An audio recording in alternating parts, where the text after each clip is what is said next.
사도행전 8번째 시간, 방언이란 무엇인가 3번째 시간입니다. 사도행전 2장 4절 우리 같이 한 목소리로 봉독하고 말씀 나누겠습니다. 시작. 그들이 다 성령의 충만함을 받고 성령이 말하게 하심을 따라 다른 언어들로 말하기를 시작하니라. 아멘. 예, 우리가 지난 2주간에 이 방언과 은사에 대한 전반적인 내용에 대해서 살펴봤습니다. 요약하면 먼저 이 사도행전을 통해서 우리가 이 방언에 대해서 생각을 해봤었는데요. 사도행전 전체를 통해서 확인하게 됐던 그 방언은 일단 외국 사람들이 듣고 바로 이해할 수 있는 분명한 외국어였다는 것이었습니다. 그리고 그 내용은 하나님의 큰일, 하나님을 높이는 것, 그런 것이 바로 그 내용이었죠. 그리고 형식은 그 내용을 듣고 믿으라는 말씀 선포가 아니었고 개인적으로 하나님께 드리는 찬양이나 기도의 형식이라고 말씀을 드렸습니다. 이것이 사도행전을 통해서 우리가 알 수 있었던 방언에 대한 내용이었죠. 그리고 지난주에 고린도전서를 통해서 이 은사에 대해서 전반적으로 같이 생각을 해봤었는데, 일단 고린도전서에 그런 내용들이 집중적으로 나올 수밖에 없었던 그 이유는 고린도 교회가 특별히 이 은사 문제로 인해서 진통을 겪고 있었던 교회였기 때문에 그랬다라는 것이었습니다. 고린도 지역은 아주 특별히 세속적인 그러한 지역이었는데요. 그 안에서 교회가 심각한 악영향 가운데 있었고 그 가운데 은사와 관련된 문제들이 참 많이 있었던 것이죠. 그래서 바울은 이런 고린도 교회에게 너희의 모임이 유익이 못되고 도리어 해롭다라고까지 말씀을 한 것입니다. 그리고 그렇게 너희를 혼란스럽게 한 그 근원이 된 신령한 것들, 즉 성령의 은사에 대해서 알지 못하기를 원하지 아니한다. 무슨 말입니까? 매우 분명히 알기를 원한다라고 이제 말씀하는 거죠. 이중부정으로 인해서 은사에 대해서 너희는 정말로 잘 이해해야 한다라고 말씀을 하신 겁니다. 그리고 나서 바울은 이제 그 중요한 은사에 대해서 쭉 설명을 해 나갔죠. 그리고 그를 통해 강조한 것은 너희들이 이 귀한 하나님의 선물인 은사들을 가지고도 서로 경쟁적으로 그냥 큰 은사 받는 것만을 추구하면서 살아가고 있지만 사실 은사들은 높고 낮음이 없고 모두 다 서로를 섬기기 위해 하나님께서 주신 것이다 라는 그런 말씀이었습니다. 섬기기 위한 것이지 자랑하고 질투하고 경쟁하라고 주신 게 아니라는 것이었죠. 바로 그런 맥락에서 수많은 은사들을 갖는 것보다 더 중요한 것, 수많은 은사들이 정말 의미 있기 위해 가장 필요한 것이 무엇인지에 대해서 말씀을 했는데 그것이 뭐라고 했습니까? 그게 바로 사랑이라고 했죠. 사랑. 그렇죠? 그 어떤 대단한 은사도 사랑이 없으면 정말 아무 소용도 없다라고 말씀을 한 겁니다. 왜 그렇습니까? 사랑해야 정말로 사랑해야 그 은사가 남을 세우는데 살리는 데에 쓰여지기 때문이겠죠. 그죠? 그렇게 쓰는 것이 바로 은사 선물을 주신 하나님의 뜻인 겁니다. 그렇게 쓰라고 주신 거죠. 그죠? 자, 그리고 이 사랑이 무엇인지에 대해서 생각을 해 볼 때도 우리가 꼭 기억을 해야 되는 것은 우리가 생각하고 살아가는 이 사랑이라는 개념, 우리가 TV 보고 습득한 이 사랑이라는 개념이 정말 그 사랑이 아니라는 것이었습니다. 우리는 보통 사랑을 생각할 때 이 세상이 우리에게 가르쳐준 그 사랑이라는 개념으로 당연히 사랑이라는 생각을 딱 가지고 있고요. 그걸 개념을 딱 가지고 있고요. 그 위에다가 이 고린도전서 13장의 말씀, 사랑은 오래 참고 사랑은 온유하며 시기하지 아니하며 등등등을 이제 그 위에다가 입히려는 경향이 있습니다. 무슨 말인가 하면 내가 본래 사랑하는 거, 생각하는 거, 어려서부터 배워온 그게 사랑이 분명히 맞는데 성경은 그와는 좀 다르게, 아니 좀 과하게 사랑을 오래 참는 것이다 라고 말을 하고 있고 온유한 것이다 라고 말을 하고 있다라는 등등으로 이제 생각을 하는 거죠. 그래서 이런 말씀을 듣고 조금 의외다, 희생하라라는 건가 보다 하고 그냥 이렇게 대충 넘어가는 경우가 참 많다라는 겁니다. 그러나 그게 아니라는 거죠. 그런 생각은 사실 순서가 바뀐 겁니다. 순서가. 자, 여러분 하나님이 창조주이시죠. 하나님이 창조주이시고 하나님께서 사랑의 하나님이십니다. 그런데 그런 하나님 말씀이 사랑은 뭐냐면 오래 참고 온유하고 시기하지 아니하고 자랑하지 아니하고 교만하지 아니하고 무례히 행치 아니하고 등등이라고 하나님께서 그렇게 말씀을 하시는 거죠. 자, 그럼 뭐가 진짜 사랑이겠습니까? 뭐가 진짜 사랑이죠? 이게 진짜 사랑인 거고, 이게 진짜 사랑인 거고, 우리에게 익숙하든 안 익숙하든 이게 진짜 사랑인 것이고, 우리가 기존에 알고 이해하고 생각하고 있던 그 사랑, 우리가 세상에서 배워서 우리가 개념을 가지게 된 그 사랑은 이 진짜 사랑을 흉내내는 유사사랑이겠죠. 그죠? 이 진짜 사랑의 그림자 정도밖에 안 되는 겁니다. 따라서 우리는 뭐가 근본이고 뭐가 진짜인지, 뭐가 유사품인지를 잘 구별을 해야 되고, 구별했으면 우리 생각을 그 성경이 말하는 그 근본적인 진짜 사랑으로 다시 장착을 해야 되는 거고요. 그 진짜 사랑을 추구하며 또한 행하며 살아야 마땅한 것이죠. 그게 맞지 않겠습니까? 그죠? 하나님이 기준이시니까요. 하나님이 창조주이시고. 그죠? 여러분, 근데 이 세상 사람들은요, 늘 사랑 노래하고 늘 사랑에 대한 영화를 보면서 살아갑니다. 그리우니까. 근데 아무도 그 진짜 사랑을 하지는 못합니다. 늘 그리워하지만 그 근처에도 가지 못하죠. 왜곡된 사랑만 발견하고 할 뿐입니다. 그러나 믿음으로 사랑의 하나님께 연합된 우리는 이 지구상에서 유일하게 그 사랑을 할 수 있는 자들인 거고요. 그렇게 그 본래적 사랑을 하는 중에 하나님이 주신 선물, 은사를 귀하게 사용할 수 있는 것이라는 말입니다. 바로 이것, 사랑 안에서 행하게 하기 위해서 주신 은사이다라는 이 사실이 우리가 은사를 이해할 때에 가장 먼저 기본적으로 알아야 할 중요한 사실이라는 것이죠. 사랑하기 위해서 주신 은사. 자, 이렇게 은사가 무엇이고 사랑과의 관계가 무엇인지를 정확히 설명한 바울은, 자, 이제 오늘 본문 14장에 가서 고린도 교회의 가장 큰 문제가 되어 왔던 은사인 예언과 방언에 대해서 설명을 하기를 시작을 하는 겁니다. 전반적인 내용을 다 설명해 주고 나서 가장 문제가 되는 부분을 짚어서 설명해 주는 거죠.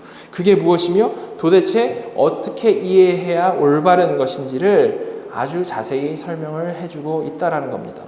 자, 오늘은 이에 대해서 좀 같이 살펴보면서요, 이 시대에 만연해 있는 이 방언에 대한 오해를 좀 바로 잡아보는 시간을 가졌으면 좋겠습니다. 자, 고린도전서 14장 보시면 1절부터 보시면요, 사랑을 추구하며 신령한 것들을 사모하되 특별히 예언을 하려고 하라. 자, 사랑을 추구하며라고 시작하는데 지금 13장에서 내내 계속해서 설명한 대로 받은 은사를 사용할 때 그것이 뭐든 간에 사랑 안에서 사랑을 추구해야 한다라고 했죠. 그 얘기를 지금 이어서 하고 있는 겁니다. 그리고 신령한 것들을 사모하라라고 말씀을 하는데요. 여기서 이 신령한 것들을 ESV 성경은 spiritual gifts라고 합니다. 즉 성령의 은사들이라고 해석을 하고 있어요. 성령의 은사들을 사모하라라는 거죠. 근데 사실 우리가 지난주에 12장 봤을 때 기억나시는지 모르겠지만 고린도 교회 교인들이 경쟁적으로 더 큰 은사를 사모하는 것이 잘못되었다라는 맥락으로 살펴봤었습니다. 그죠? 그래서 12장 마지막 절이 더 큰 은사를 사모하라라고 해석이 되어 있는데 사실은 그런 명령형이 아니라, 명령형 직설법 다 될 수 있는데 그런 명령형이 아니라 직설법으로 너희는 더 큰 은사만 욕심을 내서 사모하고 있다라는 의미로 해석을 했었습니다.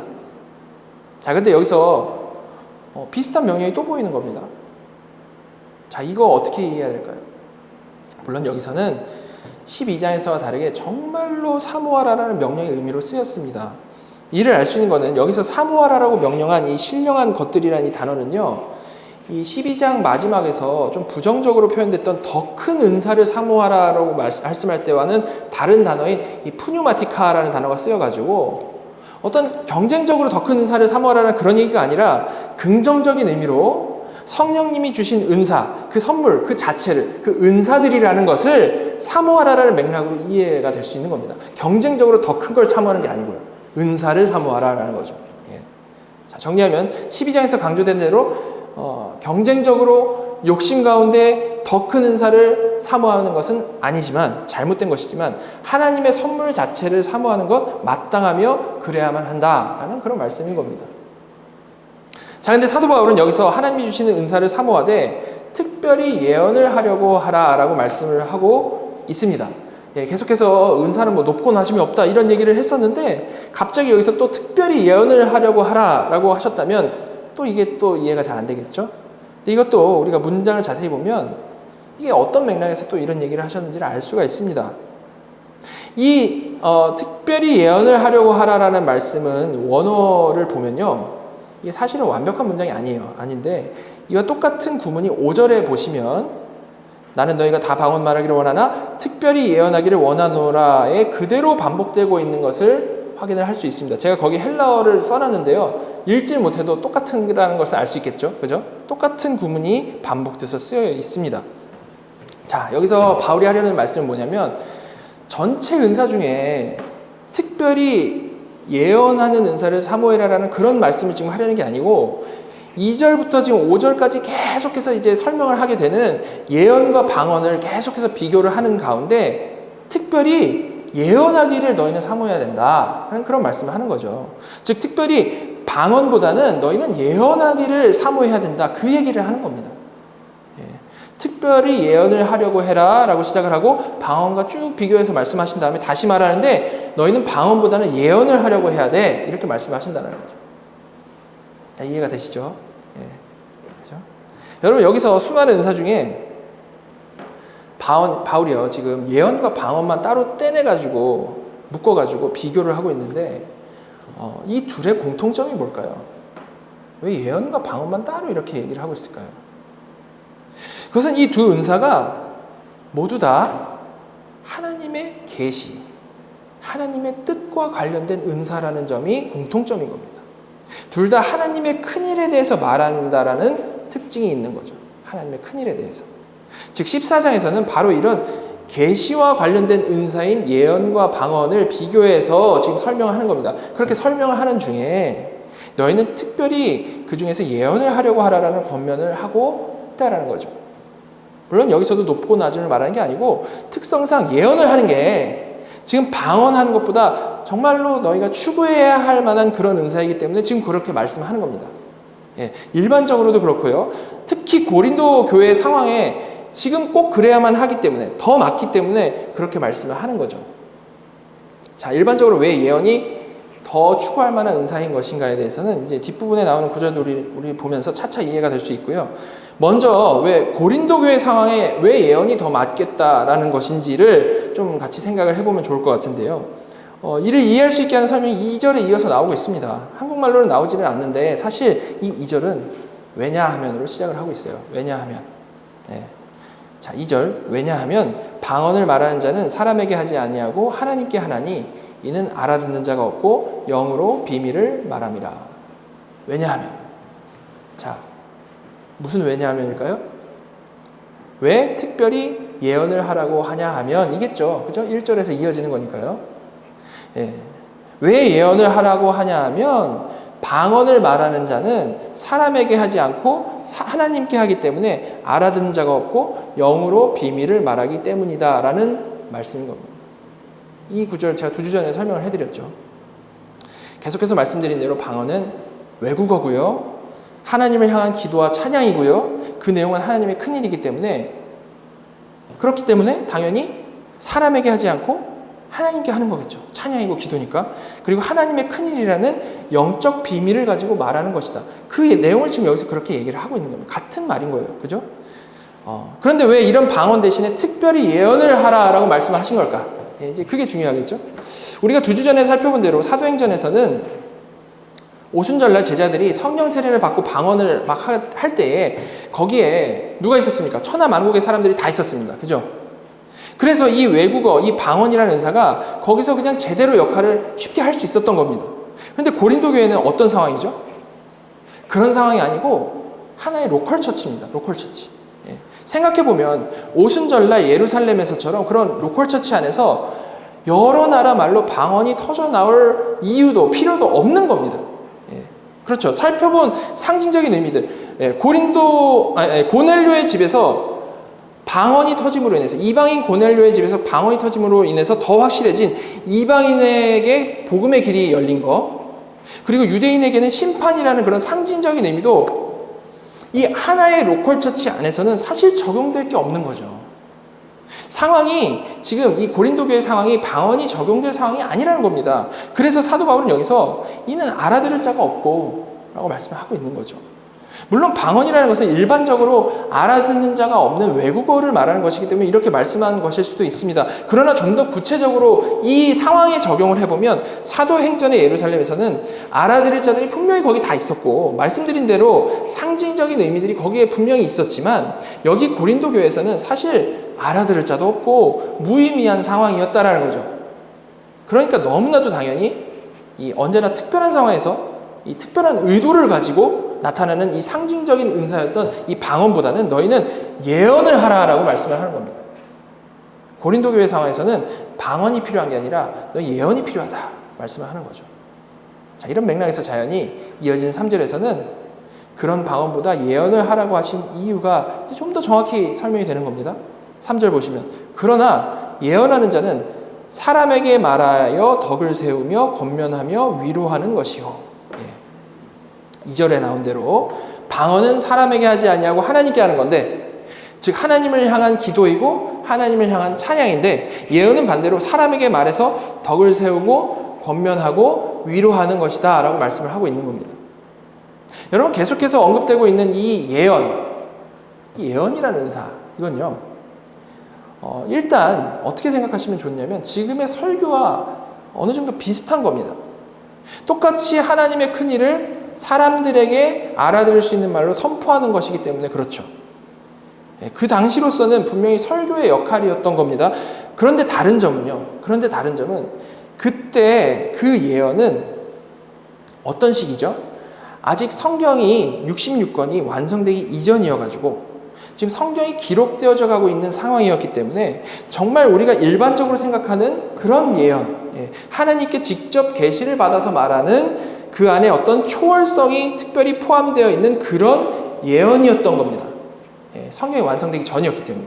자, 그와 다르게 지금의 설교는 어떻습니까? 하나님께서 직접 계시를 받아서 말하는 게 아니고 제가 어젯밤 꿈속에서 설교를 받아가지고 하는 게 아니고 완성된 성경 말씀의 내용으로만 전하는 선포입니다. 그죠?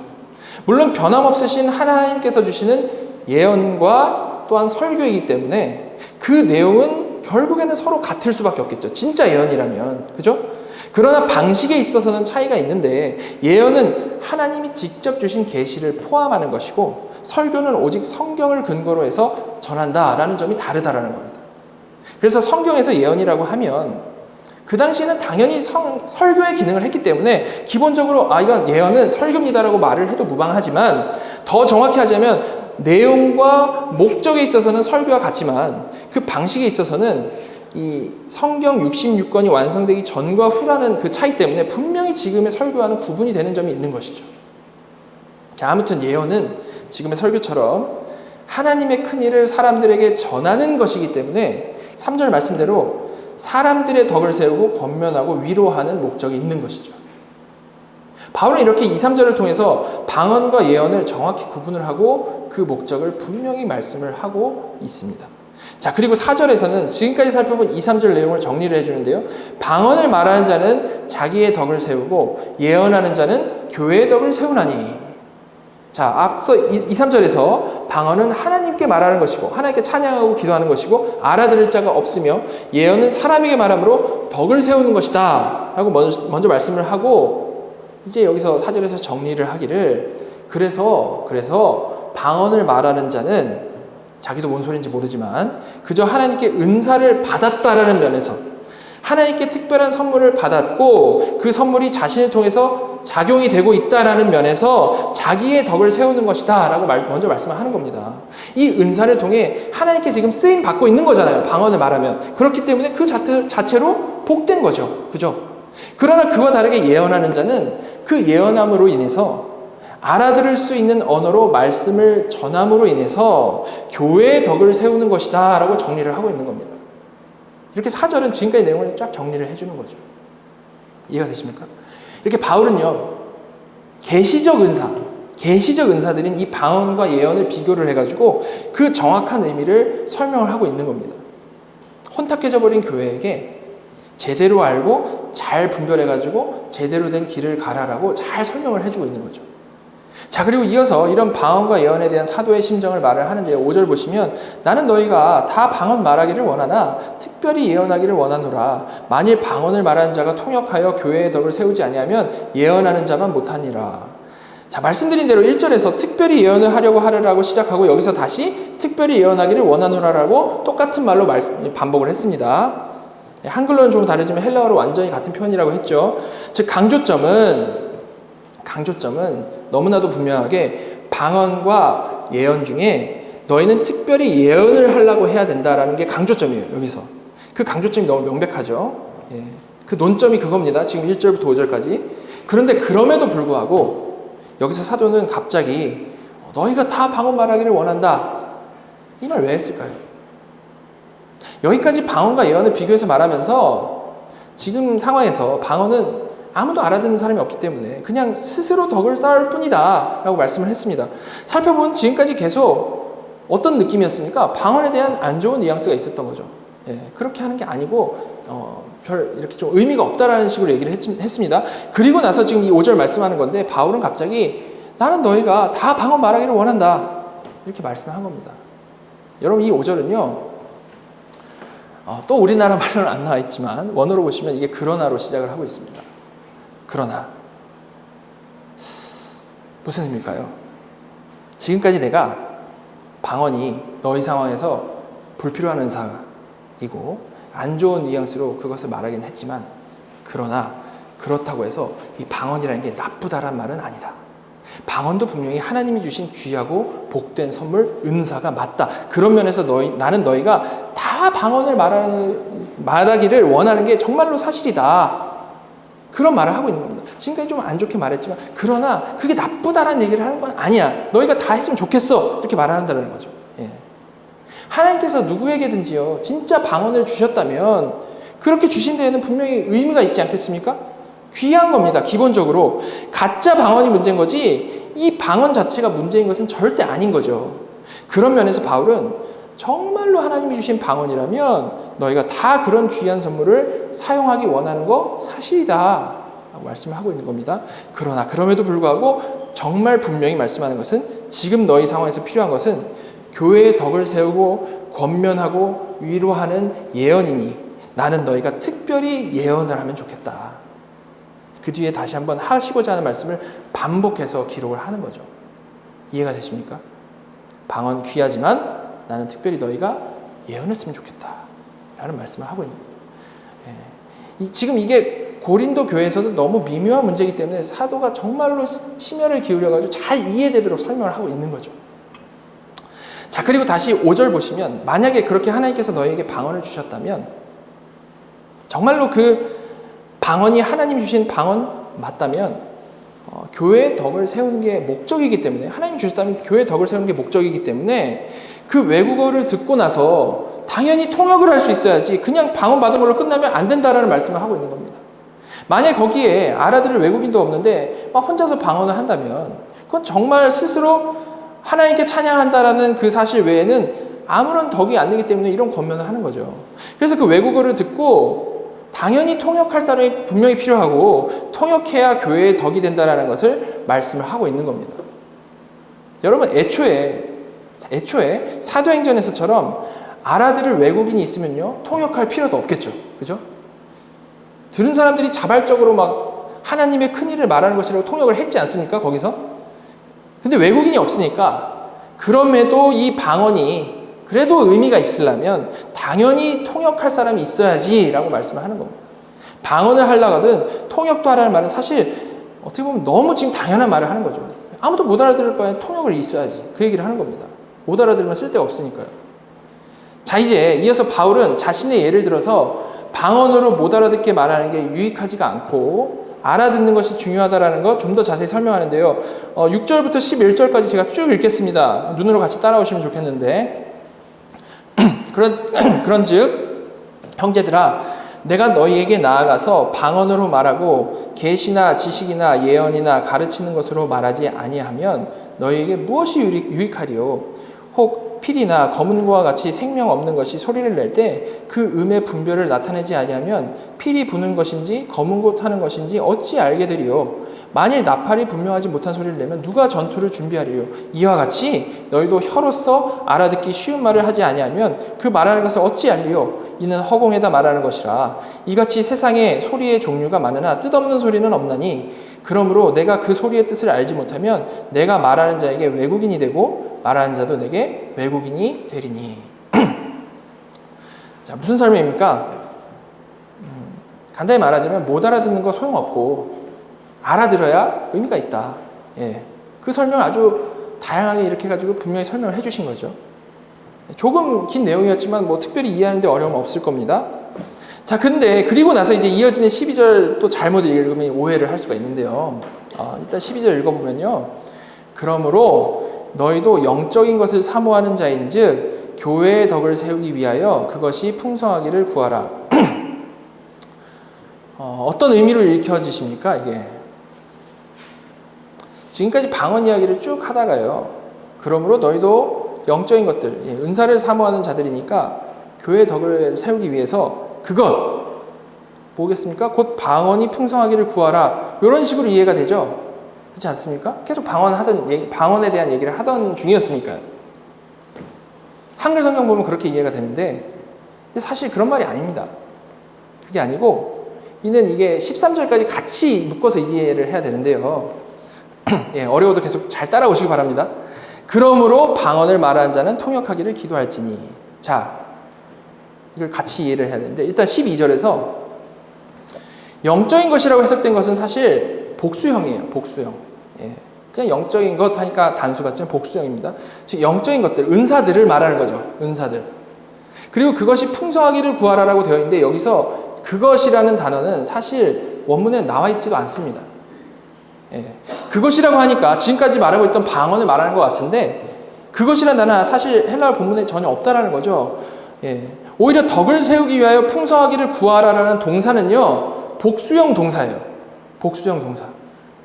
즉 무슨 말이냐면 이 12절에서 덕을 세우기 위해서 풍성하기를 구해야 하는 대상은 이 바로 앞에 말한 영적인 것들, 은사들을 말하는 거죠. 덕을 세우기 위해서 은사들이 풍성하기를 구하라라는 어쩌면 되게 제네럴한 진술을 하고 있는 겁니다. 자, 그럼 이 12절을 지금까지 맥락과 또한 이어진 13절과 연결시켜서 해석하면 어떤 의미가 되겠습니까? 일단 그 맥락 다시 정리해드리면 못 알아듣는 말 하는 거 소용없다. 그렇기 때문에 방언을 하려거든 너희는 통역이 필요하다.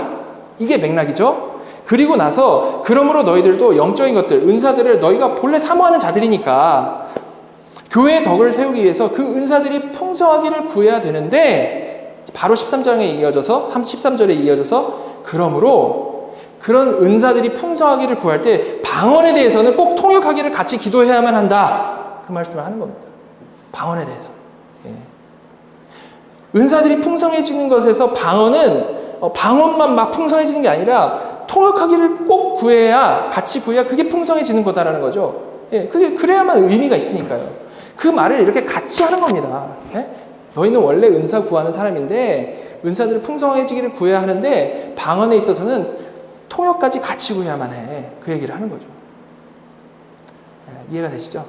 무슨 영어 공부 시간 같고 막 그런데 아무튼 이게 그렇기 때문에 헷갈려서 사람들이 자꾸 이상한 얘기를 하는 건데 우리가 좀 잘 이해하고 넘어가자라는 거죠. 여러분, 바울은 이렇게 분명히 방언이 하나님이 주신 은사라는 면에 있어서는 귀한 것이 사실이나 만약 그것을 알아들을 사람이 없으면 지금 이 고린도 교회에서처럼 알아듣는 사람 없으면 방언을 하는 것은 덕이 안 되기 때문에 적어도 통역하는 것이 반드시 필요하고 만약에 통역이 없으면 통역하기를 위해서 기도해야 된다.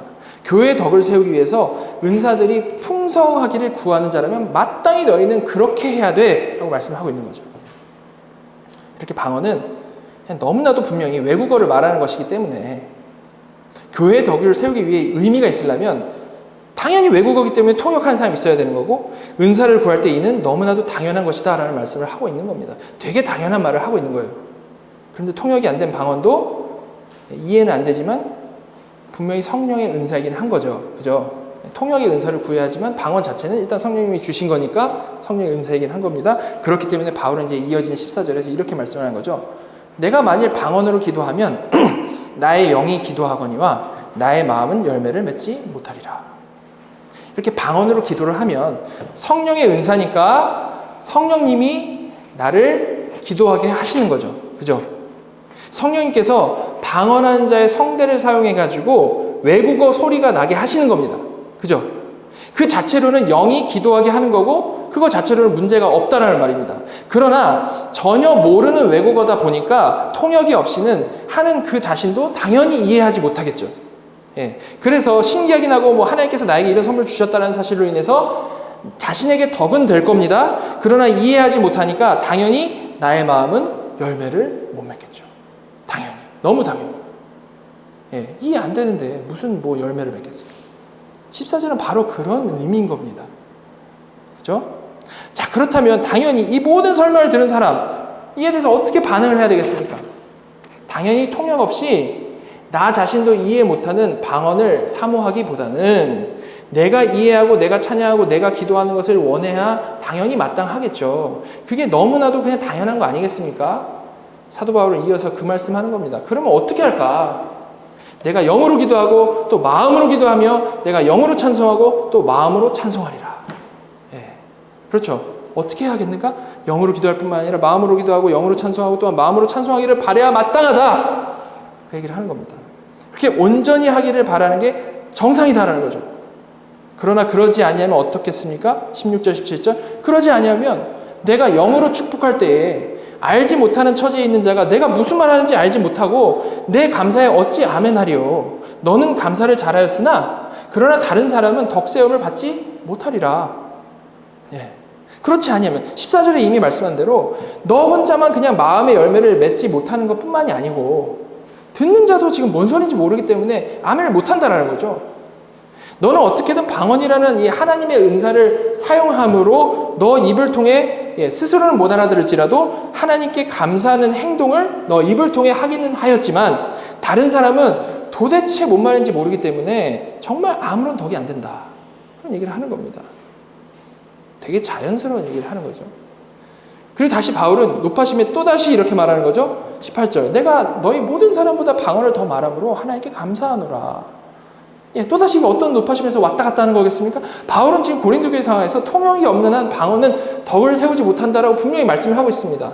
그러나 사람들이 또 언제나 극단에서 극단으로 가죠. 지금까지 방언 막 좋아하고 막 흉내내고 하다가 이 말씀 듣고 방언은 마치 또 나쁜 것으로 볼까봐 한편으로는 또 걱정이 되는 겁니다. 그래서 바울은 그게 아니고 내가 누구보다 하나님께서 주신 은사인 이 방언을 말하는 것이 사실이고 난 실제로 그렇게 하고 있고 그래서 그 방언 때문에 하나님께 감사하는 게 사실이다라고 말을 함으로써 다시 한번 그 방언 자체가 나쁜 게 아니고 하나님이 주신 복된 은사라는 것을 분명히 설명하고 이해하고 있는 거죠. 분명히 짚고 넘어가는 겁니다. 방언 자체는 분명히 좋은 감사한 은사이다라는 것을 말을 하고 있는 거죠.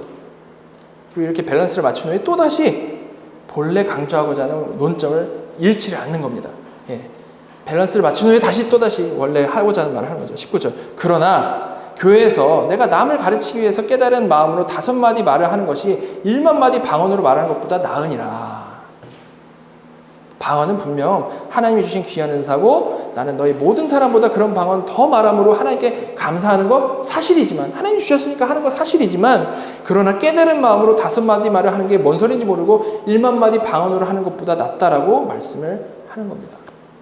자, 이렇게 바울은 근본적으로 이 같은 내용을 이해시키기를 위해서 그러나 그럼에도 또 극단적으로 가지 않게 하기 위해서 반복적으로 자세히 여러 각도에서 설명을 하고 있는 겁니다. 고린도 교회가 이걸로 진통을 겪고 있기 때문에 정말로 잘 설명해 주려고 노력을 하고 있는 거죠. 자, 바울의 논지 쉽게 정리하면 방언은 분명히 하나님이 주시는 귀한 은사 맞지만 지금 여기서는 너희에게는 맞지 않는 상황이다. 그 얘기를 하고 있는 겁니다. 자, 이렇게 여기까지 이해가 되셨으면 사실 이 방언과 예언에 대한 기본 원리는 다 이해를 하신 겁니다. 이제 이 기본의 원리를 가지고 이어지는 뒷부분 하나하나 이제 확인해 나가면 되는 건데요. 20절 보시면 사도는 이제 형제들아라는 혹격을 사용해가지고 지금까지 이제 흘러온 분위기를 새롭게 하고 있습니다. 자, 강조하는 바는 뭐냐면 형제들아 지혜에는 아이가 되지 말고 악에는 어린아이가 되라. 지혜에는 장성한 사람이 되라. 형제들아 라고 부르면서 한마디로 믿는 형제들로서 너희는 정말 지혜로워야 한다. 그 말씀을 하는 거죠. 갑자기 왜 이런 말씀을 했겠습니까? 분위기 전환하면서 형제들아 하면서 분위기 전환하면서 이런 말씀을 한 것은 앞으로 할 말씀에 대해서 정말 너희는 지혜롭게 생각하고 잘 반응해라 라는 말씀을 하는 거겠죠. 우리 일상에서도 선생님이요, 얘들아 너희 정말 지혜로워야 한다 라고 말씀을 한다라면 자연스럽게 그 지혜로워야 할 내용이 무엇인지 그 다음에 나올 거 기대하지 않겠습니까? 예.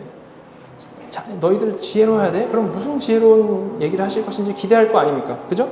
그런 겁니다. 앞으로 설명한 개념이 이제 좀 사람들에게 새로운 것일 수 있기 때문에 주의를 환기시키면서 집중시켜 주는 거죠. 예. 자, 그래서 어떤 말씀을 지혜롭게 받으라고 한 것인지를 이어서 보시면 21절 율법에 기록된 바 주께서 이르시되 내가 다른 방언을 말하는 자와 다른 입술로 이 백성에게 말할지라도 그들이 여전히 듣지 아니하리라 하였으니. 예, 21절에서 율법에 기록된 바라는 건요, 구약에서 인용되었음을 말을 하고 있는 겁니다. 구약에서 이사야서에 나온 말씀을 인용한 건데 그 내용은 하나님께서 다른 방언을 말하는 자와 다른 입술로 이 백성에게 말씀을 하실 때 그들이 여전히 듣지 아니할 것임을 말씀을 한 거죠. 이사야서에서 그렇게 예언이 되었고 그 당시 이스라엘 백성이 예언한 대로 그런 모습을 보인 겁니다. 그런데 바울은 이 말씀을 가져와가지고 인용을 함으로 인해서 그때 상황도 지금 상황도 이와 마찬가지다라는 것을 말씀을 하고 있는 거죠. 즉 방언으로는 아무리 말해도 듣지 않는다라는 겁니다. 분명히 하나님의 큰일을 말하는데 아무리 말해도 듣지 않는다는 거죠. 그리고 이렇게 방언으로 말해도 듣지 않는 현상이 어떤 의미인가를 설명을 하는데 22절 보시면 그러므로 방언은 믿는 자들을 위하지 아니하고 믿지 아니하는 자들을 위하는 표적이나 예언은 믿지 아니하는 자들을 위하지 않고 믿는 자들을 위함이니라. 자, 이어지는 22절을 그러므로라고 시작을 하고 있어요. 즉 구약에 그렇게 예언되었으므로 방언은 믿는 자들을 위하지 아니하고 믿지 아니하는 자들을 위하는 표적이다라고 말씀을 하고 있습니다. 여기서 이제 방언의 용도가 또 하나 분명해지는 거죠. 지금까지는 몰랐던 용도가 여기서 이제 분명해지는 겁니다. 지혜로워라 말씀한 다음에 새로운 용도를 잘 설명해 주는 겁니다. 그것은 이 방언의 타겟이 믿지 않는 사람들인 것이며 목적은 그들에게 표적이 되는 것이다 라는 것을 말씀을 해주고 있는 거죠. 여러분, 믿지 않는 자들에게 표적이다라는 게 무슨 말일까요? 자, 이에 대해서 23절에 이어서 설명해 주죠. 그러므로 온 교회가 함께 모여 다 방언으로 말하면 알지 못하는 자들이나 믿지 아니하는 자들이 들어와서 너희를 미쳤다 하지 아니하겠느냐. 믿지 아니하는 자들을 위하는 표적이 무슨 말인가에 대한 설명입니다. 사실 사도행전 2장 상황을 그대로 말씀을 하고 있는 거죠. 오순절에 제자들이 모여서 다 같이 방언을 말했을 때에 그 방언을 들은 경건한 유대인들이 제자들에게 술 취했다라고 비난하고 조롱을 했습니다. 인용했던 이사야서의 그 내용, 예언 그대로 다른 방언을 말할지라도 여전히 듣지 않는 모습이 거기서 그대로 재현이 됐던 거죠. 방언은 기도이고 찬송인데 이를 자기 모국어로 알아듣고 하나님의 큰일이구나 라고 이해를 했음에도 불구하고 믿지 않는 자들에게 나올 반응은 그게 다라는 겁니다. 아무리 경건한 척해도 믿지 않는 자들을 향한 표적인 이 방언은 이렇게 그들의 이 거짓된 신앙을 낱낱이 폭로하는 기능을 했었다라는 거죠. 이것이 바로 구약에서부터 하나님께서 말씀하신 방언의 중요한 용도라는 겁니다. 다시 정리하면 방언은 외국어로 된 찬송이고 그 내용은 하나님의 큰일인데 그 내용이 그렇게 선포될 때 믿지 않는 자들은 그의 크게 반감을 막 드러내므로 자신들의 정체를 드러내게 되는 겁니다. 그래서 방언은 믿지 않는 자들을 향한 그들의 영적 실태를 드러내는 표적이다라고 말씀을 하고 있는 거죠. 여러분, 이게 바로 성경이 말하는 방언인 겁니다. 이게 바로 방언이라는 거죠. 이 시대 은사주의자들이 주장하는 방언과는 정말 전혀 관계가 없습니다. 뭐 막 개인적인 유익을 위해서 이런 게 아니라는 말입니다. 전혀. 그죠? 자, 그럼 반대로 예언은 어떻습니까? 예언 3절에 이미 나온 대로 사람에게 말하여 덕을 세우며 권면하며 위로하는 목적을 예언은 가지고 있죠. 그러니까 당연히 이는 믿는 자들을 위함인 겁니다. 예언은. 24절, 25절에 또 그 설명이 이어져 나오는 거죠. 그죠?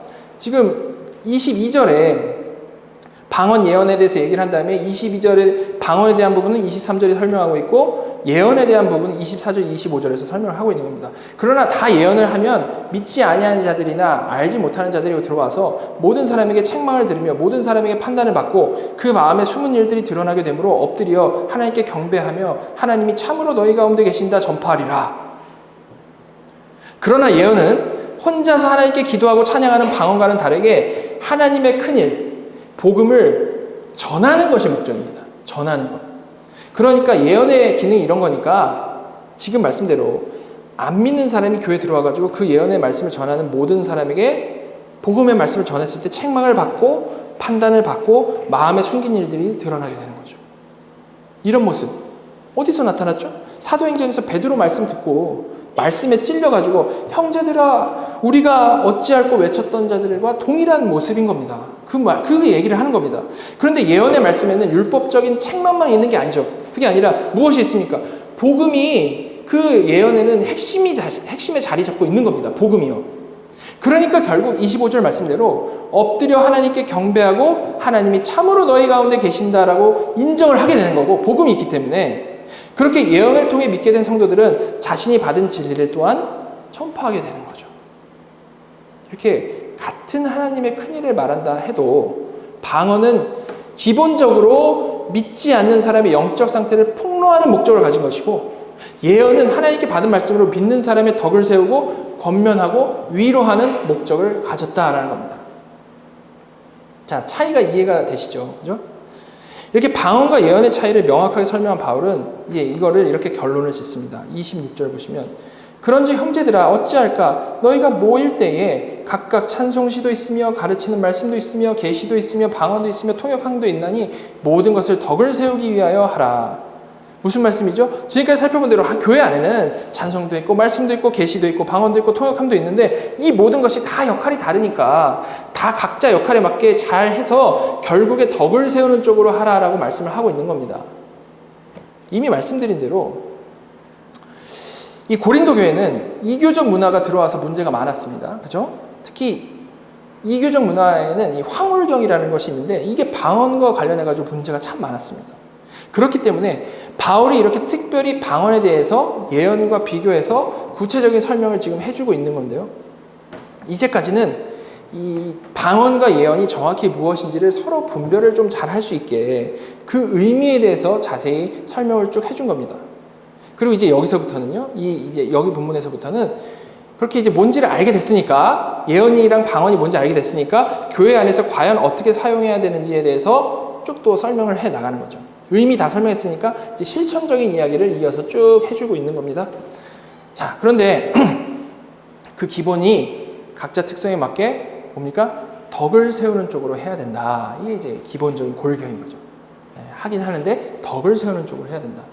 결국 사랑 얘기지 않습니까? 그죠? 자, 그리고 이어서 이제 덕을 세우는 것이 과연 무엇인가에 대해서 쭉 설명을 하는데 이거 제가 다 설명하면 좋겠지만 뭐 실천적인 이야기니까 이제 앞선 이 예언과 방언에 대한 이야기를 좀 이해해 나가시면 될 것 같고요. 오늘 말씀은 이 마지막으로 이런 실천적 설명 다 한 이후에 이 설명들을 요약하는 마지막 부분만 좀 보고 이해하면 좋을 것 같습니다. 이게 14장 마지막인데요. 결론입니다.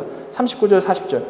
그런즉 내 형제들아 예언하기를 사모하며 방언 말하기를 금하지 말라. 모든 것을 품위 있게 하고 질서 있게 하라. 여러분 예언하는 거 당연히 사모해야겠죠? 지금까지 말씀드린 거에 의하면 그죠? 조금 전에 살펴본 대로 예언은 방언과 다르게 회개케 하고 복음을 전하는 용도로 사용이 됩니다. 그런데 주님께서 제자들에게 너희가 성령 세례 받고 나가서 땅 끝까지 이르러되 증인이 되라라고 말씀을 하셨죠. 그죠? 그러니까 그런 사명을 받은 제자로서 성도로서 당연히 예언하기를 사모해야 마땅한 것입니다. 물론 말씀드린 대로 성경 66권이 완성된 이후에는 우리가 사모해야 될 것은 더 이상은 이런 류의 직통 계시가 아니고 주어진 말씀을 온전히 이해하고 온전히 전하는 복음 전파, 즉 전도와 설교겠죠. 지금 버전으로는. 자, 그리고 동시에 그런 복음을 전하는 목적은 아니지만 불신자에게 표적의 기능을 하는 이 방언도 하나님이 주신 은사가 맞기 때문에 바울이 지금까지 계속 밸런스를 맞추려고 노력했던 대로 하나님이 주신 은사가 맞기 때문에 당연히 금하지는 말아야겠죠. 하나님이 주셨다라면. 그죠? 매우 문제가 되었지만 그것은 오해하고 잘못 사용한 고린도 교회 문제인 것이지 여전히 하나님이 주신 은사이면 틀림없는 거기 때문에 바울이 앞서 계속해서 극단으로 흐르지 않도록 밸런스를 계속해서 맞춰줬던 겁니다. 지금 이 14장의 결론에서도 다시 한번 이를 강조를 하고 있는 거죠. 자, 이렇게 은사들은 상황에 맞게 용도에 맞게 사용하는 것이 중요한 것이지 무조건 금하거나 무조건 하려고 하는 것은 모두 문제가 되는 겁니다. 그게 아니라 이미 살펴본 대로 은사는 언제나 덕을 세우려는 의도를 가지고 해야 되고 40절 말씀대로 모든 것을 품위 있게 하고 질서 있게 하는 것이 중요한 겁니다. 이 품위 있고 질서 있게 하는 것이 중요하다는 이 말만 들어도 이 시대의 은사주의적 방언이 얼마나 잘못된 것인지를 또다시 한번 깨달을 수 있겠죠. 자, 바울은요 지금 이 이교적 문화가 침투해가지고 정말 매우 혼잡하고 질서가 없었던 고린도 교회에게 지금 가장 중요한 권면을 하고 있는데 이게 지금 우리 시대에도 똑같이 적용이 될 수 있다는 거죠. 또한 갈라디아서 마지막에 나온 성령의 열매 절제라는 것을 생각을 해봤을 때 너무나도 당연하게 이해될 수 있는 부분입니다. 자, 이렇게 사도 바울이 방언에 대해서 유일하게 말한 이 고린도전서의 내용 쭉 살펴봤습니다. 여러분 이 내용 하나하나 보니까 어떻습니까? 좀 복잡하긴 하죠. 복잡하긴 한데 사도행전에서 나온 방언 외국어이고 그 내용은 하나님의 큰일이며 그 용도는 하나님을 향한 찬양이고 기도이다라는 그 특징을 가진 그 방언과 다른 어떤 것을 말하는 게 아니라는 것은 너무나도 분명하죠. 그냥 같은 방언에 대한 설명인 겁니다. 다른 거 하나도 없고 오히려 좀 더 분명하게 믿지 않는 자들을 위한 표적이 된다라는 그 중요한 기능만 더 명백해진 거죠. 그죠? 이렇게 이 고린도전서에 나온 방언에 대한 내용도요. 이 고린도 교회에서 이 방언이 무분별하게 사용됐고 거짓 방언도 너무 많았기 때문에 이렇게 사도 바울이 아주 자세하게 설명을 해준 거고요. 할 때는 품위 있게 하고 질서 있게 하라라고 권면을 한 것이지 사도행전과 다른 어떤 막 새로운 방언에 대한 설명을 하고 있는 것이 아니라는 겁니다. 그 방언 그대로인 거죠. 혹자는 사도행전은 외국어 방언을 말하는 게 맞지만 고린도전서에서는 전혀 다른 방언을 말하고 있기 때문에 지금 시대 은사주의자들이 한다고 주장하는 방언 가능하다라고 말하는 사람들이 있습니다. 그러나 이는 지금 제가 설명해 드린 대로 전혀 성경을 이해하지 못하고 하는 말인 거죠. 만약에 사도행전 방언과 고린도전서 방언이 다른 어떤 거였다면 자, 마치 방언과 예언이라는 서로 다른 카테고리가 존재하는 것처럼 아예 다른 이름이 달렸겠죠. 방언이 외국어란 뜻인데 아예 다른 외국어 말고 뭐 알아듣지 못하는 뭐 언어가 뭐 있다 뭐 이런 식으로 딴 걸 말하지 않았겠습니까? 그죠? 아예 다른 이름이 달렸을 겁니다. 그러나 전혀 그렇지 않고 정확히 같은 방언에 대해서 설명을 하고 있는 것이며 우리는 그 내용에 대해서 자세히 지금 살펴본 겁니다. 방언이 무엇인지 무슨 의미를 가졌는지만 정확히 이해하게 되면 헷갈릴 부분 하나도 없는 거죠. 자, 그럼 이제 정말 중요한 게 무엇일까요? 지금까지 중요한데 정말 우리에게 있어서 중요한 것. 지금 우리에게 나에게 이 방언과 예언 무슨 의미가 있을까? 그렇겠죠. 우리가 지금 마지막에 읽은 39절 40절의 말씀대로 지금 우리의 이 시대에도 예언하기를 사모하며 방언하기를 금하지 말아야 하는 걸까요? 품위 있고 질서 있게만 하기만 하면 되는 겁니까? 지난주에 말씀드린 대로 신약에서의 방언은 우리가 살펴본 사도행전과 사도 바울의 초기 저작인 이 고린도전서에서만 나오고 있습니다.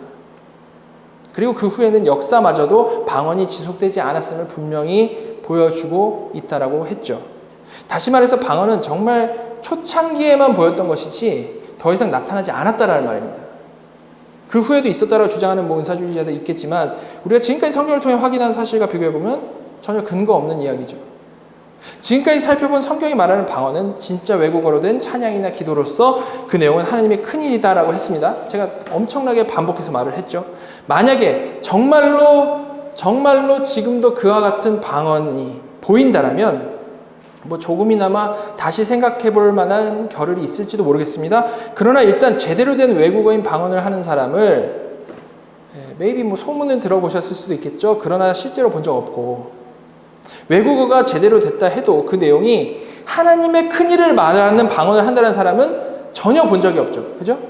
은사주의자들 중에 막 스스로 난 통변의 은사가 있다라고 말하는 사람들이 있긴 하지만 뭐 진짜인지 가짜인지 누구도 알 수 없겠죠. 그러나 어쨌든 문제가 뭐냐면 그들이 늘 하는 이야기, 이 통변은요, 개인적인 신상과 관련된 내용, 막 그냥 온갖 잡다한 내용, 동으로 가라 서로 가라 이런 수준의 내용일 뿐인지 성경에서 말하는 하나님의 큰일인 경우가 없다는 거예요.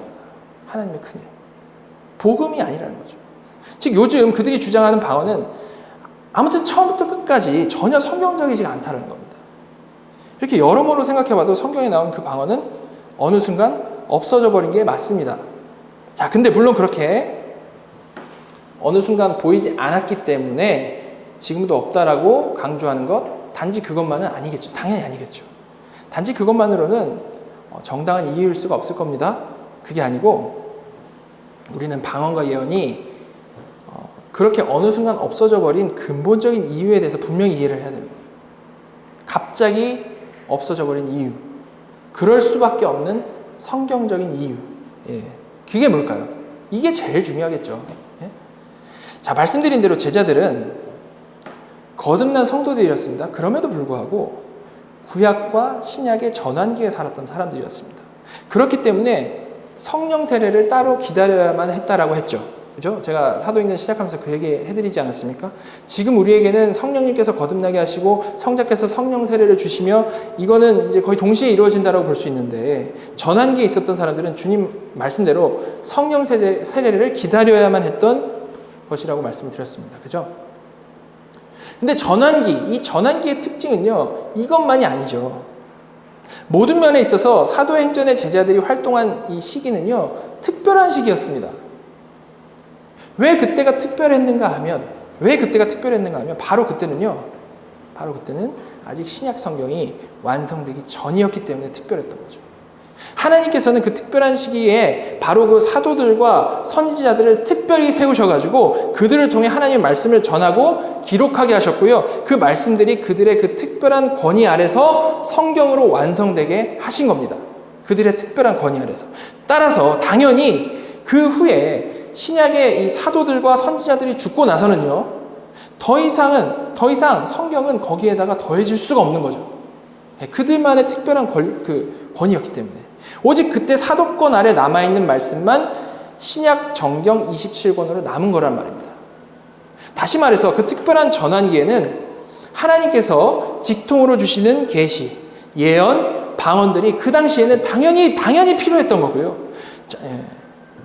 그게 없으면 안 되죠. 그죠? 정경이 완성되기 전이라서 그러기도 했고, 정경이 정말로 완성되기 위해서도 그런 직통의 계시들은 필요했다라는 겁니다. 그 당시에는. 하나님께서 말씀을 주셔야 그 말씀을 전하고 또한 기록할 거 아닙니까?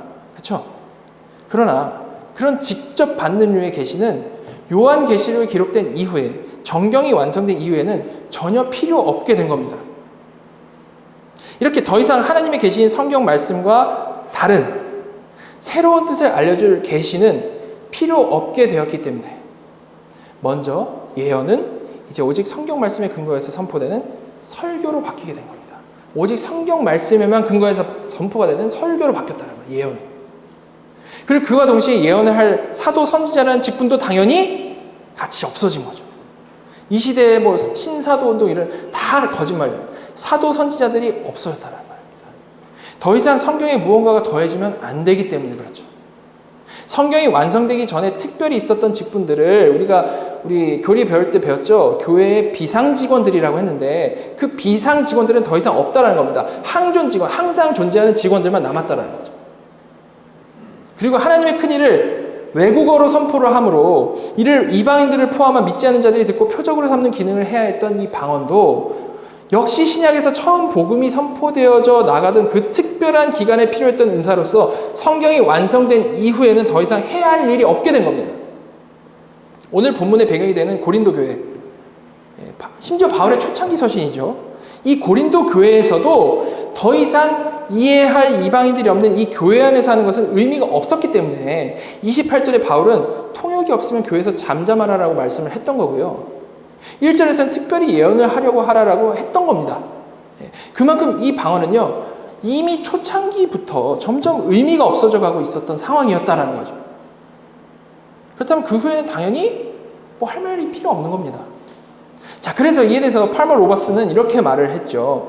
교회를 세우는 사도들의 직분의 경우와 마찬가지로 특히 과도기적인 은사인 방언은 하나님의 구약 백성과 신약 백성에 대한 언약적인 표적으로서의 기능을 이미 성취했다. 방언은 이미 그 역할을 다했으므로 하나님의 백성들 가운데에서 더 이상의 기능은 없다. 이렇게 계시적 은사였던 예언과 방언, 하나님의 말씀이 선포되는 기능, 계시적 은사였던 이 예언과 방언은요, 초대교회에서 그 맡은 역할을 딱 하다가 사도들과 선지자들이 다 죽고 신약 성경 27권이 딱 완성이 되면서 더 이상은 존재하지 않게 되었다는 겁니다.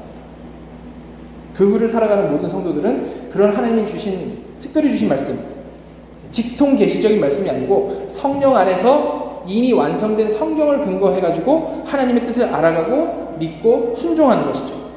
여러분, 그래서 바울은요, 에베소서에서 이렇게 말을 했습니다. 에베소서 2장 20절입니다. 너희는 사도들과 선지자들의 터 위에 세우심을 입은 자라. 그리스도 예수께서 친히 모퉁이돌이 되셨느니라. 말씀을 받은 신약성도 모두는요, 정확히 사도들과 선지자들이 세워놓은 그 터 위에 서 있는 자들이라는 겁니다. 사도들과 선지자들이 세워놓은 터가 뭡니까? 그것이 바로 완성된 성경 66권의 말씀인 거죠. 그죠? 그 말씀 외에는 1.1획도 더하거나 뺄 수가 없다는 겁니다. 그렇기 때문에 우리는 늘 오직 성경을 외치고 있는 것이고, 이런 생각에 반하는, 꿈에서 뭐를 봤다느니 무슨 목소리를 들었다라고 하는 직통 계시로 하나님께서 뭐라고 말씀하셨다라고 하는 그런 경험을 이 성경의 계시와 같은 무게로 대하는 그런 모든 말들은요, 거짓으로 여기고 우리는 철저히 배척해야 되는 겁니다. 여러분, 물론 당연히 우리 꿈에서 뭘 보고 느낄 수 있죠. 우리 꿈꾸지 않습니까? 그죠? 그러나 그것이 성경을 왜곡한다거나 그것이 성경에 없는 내용을 막 더한다라면, 성경보다 더 큰 권위를 갖는 것으로 포장이 된다라면 전혀 그것은 참고할 것이 못 되고 오히려 배척해야 된다는 거죠.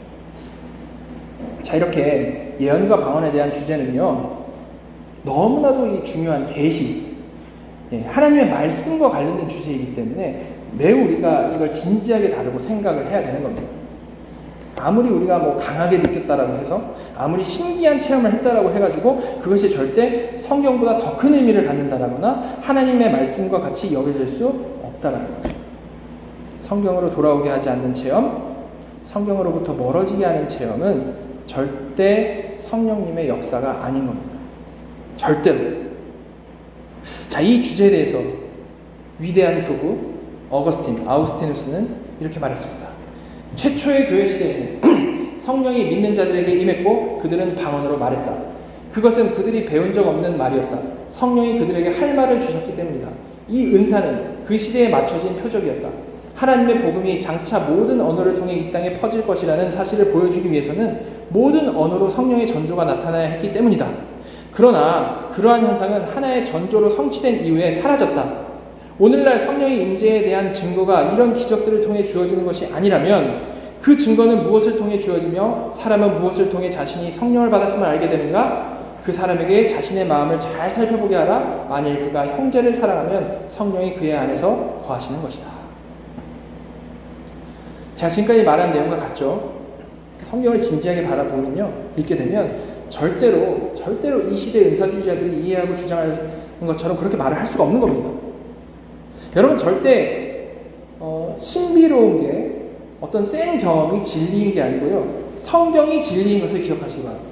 성경이 진리인 겁니다. 그리고 어거스틴 말대로 우리가 그런 성경 말씀이 진리로 믿어지는 정말로 성령 세례 받은 자가 맞다면 무언가 이 신비한 체험들을 통해서 가짜 방언, 가짜 예언, 가짜 신유의 은사, 가짜 환상 이런 거를 통해서 우리가 성령 세례 받았으면 자꾸 그런 걸로 컨펌을 하려고 할 게 아니라 고린도전서 13장에서 누누이 강조했던 내용, 우리에게서 형제 사랑이 나오고 있는지, 우리에게서 형제 사랑이 나오고 있는지 아닌지 성령이 계심을 그걸로 판단하고 그걸로 생각을 해볼 수 있다는 겁니다. 그게 바로 성경적인 관점인 것이죠. 그렇죠? 그리고 지난주에 강조한 대로, 그리고 오늘 말씀 시작하면서 다시 말씀드린 대로 그 형제 사랑은요, 우리가 일반적으로 생각하는 그런 사랑이 아니라 무엇이었습니까? 고린도전서 13장 4절부터 7절 제가 다시 한번 읽겠습니다. 잘 진지하게 생각해 보시기 바랍니다. 이게 사랑입니다. 사랑은 오래 참고, 사랑은 온유하며, 시기하지 아니하며 사랑은 자랑하지 아니하며 교만하지 아니하며 무례히 행하지 아니하며 자기의 유익을 구하지 아니하며 성내지 아니하며 악한 것을 생각하지 아니하며 불의를 기뻐하지 아니하며 진리와 함께 기뻐하고 모든 것을 참으며 모든 것을 믿으며 모든 것을 바라며 모든 것을 견디느니라. 여러분, 막 이상한 언어를 내뱉는 것이나 어떤 눈에 보이는 초월적인 능력을 경험하는 것보다요, 사실 우리에게서 이런 진짜 사랑이 나온다면 그것이 진정한 신비인 것이고 그것이 진정한 하나님의 능력인 겁니다. 세상적인 사랑의 기준으로 절대 그 사랑으로도 형제자매를 사랑하지 못하는 것이 우리 수준인데요. 성령님께서는 그런 우리를 거룩하게 하셔가지고 성경이 말하는 이 진짜 사랑을 내어놓는 자들로 빚어 가신다는 겁니다. 우리는 우리에게서 일하시는 이런 성령님의 일하심, 정말로 대단한 이 신비를 보며 단순히 우리가 감사하고 찬양할 뿐만이 아니라 우리의 구원을 날마다 확신하고 경험해 나갈 수 있다는 것이죠. 저와 여러분 모두가 이 14장 1절에 나온 대로 신령한 것들, 은사들을 주시기를 정말로 사모할 수 있으면 좋겠습니다. 그래서 그걸 가지고 어떤 자기 개발적인 관점으로 내가 더 은혜 받고 나를 살찌우는데 사용하는 것이 아니고 정말 형제자매를 더 온전히 사랑하는 도구로 사용하여서 그로 인해서 그 가운데 하나님의 사랑을 더 깊이 깨달아가고 또한 하나님을 정말로 마음 다해 사랑하는 복된 성도들이 다 되시기를 간절히 소망합니다. 우리 다 같이 요한일서 4장 19절부터 21절을 같이 한 목소리로 천천히 읽도록 하겠습니다. 시작. 우리가 사랑함은 그가 먼저 우리를 사랑하셨습니다.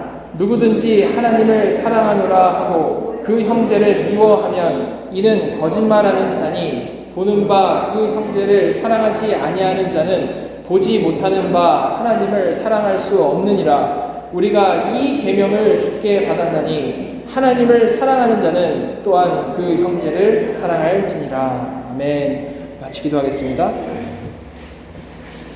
하나님, 고린도 교회와 같이 정말 혼란스럽고 타락한 이 시대를 살아가고 있는 저희에게 이 은사에 대해서, 방언과 예언에 대해서 생각하고 정리할 수 있도록 하여 주시며 감사드립니다.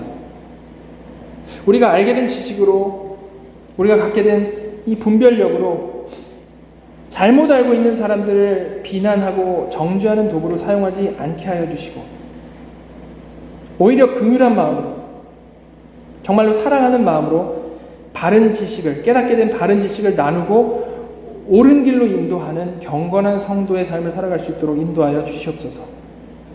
각자에게 주신 은사를 좀 더 분명히 알기 위해서 좀 더 적극적으로 순종하는 삶 살아가게 하여 주시고, 그 순종함 가운데 주신 은사를 발견할 뿐만이 아니고 하나님의 사랑을 더 풍성히 알아가서 그 알고 깨달은 사랑으로, 하나님께 받은 그 사랑으로 형제자매를 사랑하는, 주님의 사랑으로 사랑하는 저희 모두가 되게 하여 주시옵소서. 저희 모두에게 성경적인 온전한 깨달음과 하나님의 풍성한 사랑이 넘치기를 간절히 바라오며 지금 살아계셔서 우리 예배를 받으시는 우리 구주 예수 그리스도의 이름으로 감사하며 기도드렸습니다.